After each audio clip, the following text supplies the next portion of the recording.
फातिमा कत्ल केस में गिरफ्तार 5 मुल्जिमान को रिहाई मिलने के बाद दोबारा गिरफ्तार कर लिया है। फातिमा कत्ल केस में हिरासत में लिए गए 5 मुल्जिमान को जमानत पर रिहा किया गया था। मजीद जानते हैं डॉन न्यूज के नुमाइंदे जहीर अब्बास से। जहीर, बताइएगा ये मामला क्या है?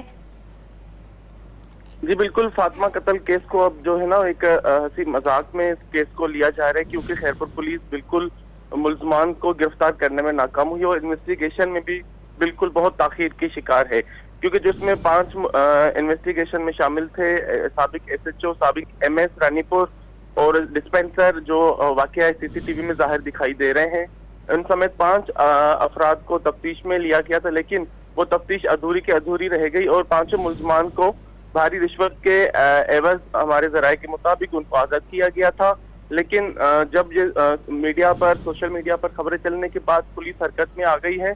उन मुल्जिमान को फिर दोबारा गिरफ्तार करके एक पिक्चर वायरल करवाई गई है कि मुल्जिमान हमारी ज़ेर हिरासत है, लेकिन बुरसा के मुताबिक और उन जो फरार रिहाई पाने वाले मुल्जिमान थे, SHO या दीगर अफराद थे, उनको शहर में भी देखा गया था। लेकिन अब वो खबरें चलने के बाद पुलिस हरकत में आई है, फिर दोबारा इनको हिरासत में लिया गया। लेकिन बात ये नहीं है कि इन मुल्जिमान को दोबारा गिरफ्तार किया गया, लेकिन एक सीरियस फातिमा कत्ल केस का मसला है, लेकिन उसको मजाक में लिया जा रहा है। लेकिन ना तफ्तीश हो पा रही है, ना मुल्जिमान हिना शाह गिरफ्तार हो रही है, ना उसका वालिद गिरफ्तार हो रहा है।